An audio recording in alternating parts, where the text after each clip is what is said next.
Hello, everyone, and thank you for tuning in. Today, we're going to be looking at Cardano. Impressive. Remember, if you do like this video and the other videos that I make on this channel, be sure to hit the like button down below and also consider subscribing. Cardano is up for the week. It's up almost 6% for the week. And in fact, we're 6% away from the prior all-time high. This is impressive. When we look at all like other altcoins like Ethereum, for example, it's 17% from the all-time high.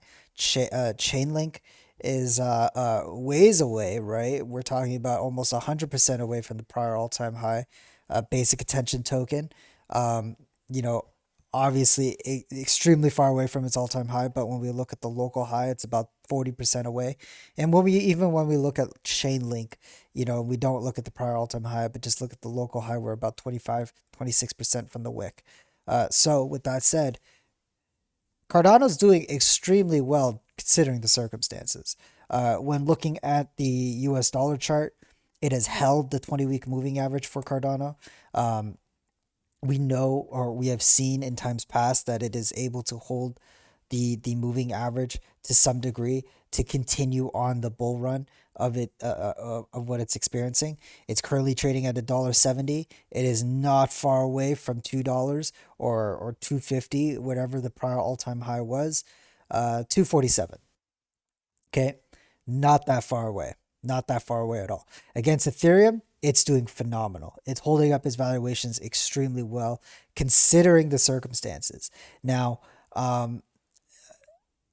Cardano can be an altcoin that might exceed expectations. It has already exceeded my expectations to the point where this might be one of the greatest blunders of my crypto career, if you want to call it a career or a hobby, where I don't have a stake in Cardano. I said many a time, I remember up at this point, I said the risk is very high. The likelihood of it coming down is high. Cautioning people that this is the best time to buy Cardano, not up here. It might be wise to just wait it out. However, I was wrong, or it's playing out to be that I'm wrong. It has held the valuation here. The new prevailing theory that I have is that during our bull run, so not at the end of it, like what we saw here, but during it, Cardano might be holding higher valuations against Ethereum and just oscillate here rather than oscillating near at the bottom, right? We could just see shorter term moves and tighter price action on the weekly chart. That is another theory. We don't know definitively until the run is over and we can take a look back and see, but that's what it seems to be playing out as of right now.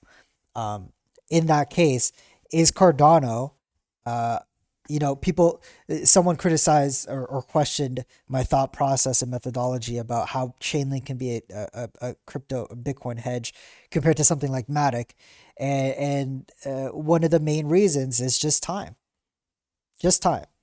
The amount of the amount of days Bitcoin spent below the 20-week moving average and stack it on top of Chainlink, the amount it was about 500% gain in that period of time, and it was a long time. It was a lot of days. So with that said, with that move and then the preceding moves after it, and here we are in 2021, Chainlink is nowhere near those valuations of where Bitcoin was, but when it was below the 20-week moving average, leaves me to believe that Chainlink is here to stay. It is a strong asset against a not so bullish Bitcoin, and therefore I believe it to be a decent asset to hold during the summer if Bitcoin is going to be below the 20-week moving average for a hot minute. Cardano is also proving to be a very, very resilient coin. I don't know if it's a hedge in the sense that when Bitcoin is, Bitcoin is below the 20-week moving average, Cardano is just going to do well and put in, hundreds of percent gain against Bitcoin. Not so like not on the scale of maybe Chainlink, but because I mean, like we could stack all of them together, right? Let's take Chainlink. Okay, we have Chainlink here. We could take Cardano, stack it, and then BTC USD, and then stack it, and then see where, where Bitcoin kind of was. So Bitcoin kind of broke the 20-week moving average around here. So here we're looking at kind of the percentage move until Bitcoin made it back above the 20-week moving average, right? I think it was around May 2019 where we broke it. 165% gain against Bitcoin in that time. If you even timed it, if you timed it even better, you can get 419%. But for the sake of the matter, let's take a look at like around here. We're looking at about maybe 170 to 100% gain. In that same amount of time, we look at Cardano and kind of map it out to around May, and it was a 76% loss against Bitcoin. So in that same amount of time, Chainlink thrived, and Cardano struggled. But I would you can make the statement that maybe this time is somewhat different.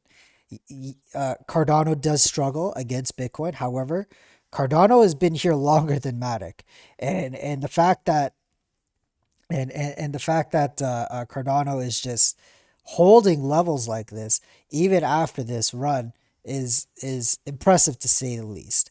Now it's only been 2 weeks of a 2 week move from Cardano. We'll see over the long run how it's going to play out. But I mean, just looking at Ethereum, it's been at these levels for since March, right? It dipped below for a few weeks, but we're back to where we were in March. So Cardano is showing some very great resilience against Ethereum, and at the moment right now, pushing some impressive numbers against Bitcoin despite the circumstances. So with that said, Cardano might be an asset you're looking to get into. To have some kind of stability in your portfolio and not be exposing yourself to other altcoins that might increase your risk. You can reference the Cardano, like if you're just throwing in dollars, not necessarily trading with your Bitcoin. You can reference the US dollar chart and kind of reference if Cardano comes back down to the 20-week moving average. So in this case, that would be $1.19 or so currently. That number is increasing. This 20-week moving average is getting higher and higher. And so with that said, you can look at this 20-week moving average as a potential opportunity. Am I? No. I'm accepting that unless Cardano makes a huge capitulation, like back down to like sub dollars, like sub $1, which is a stretch, right? And that's why I'm not keeping my hopes up. That I've accepted that I've just missed this. I've just missed the opportunity, and it's just I have to move on. It's one thing to recognize your mistakes. It's another to recognize your mistakes, but despite that, have the FOMO to buy back in and expose yourself to risk. I'm not saying that Cardano is going to go down, but just the risk levels to me is just too high to start buying now, right? The wise decision would have been maybe here, or even best here when it was 2 cents. Like, but I was focused on other assets. I was focused on accumulating my Bitcoin. The time was just not right for me, and I have to accept it. But that's all for today, you guys. Thank you so much for watching. Take care. Bye bye.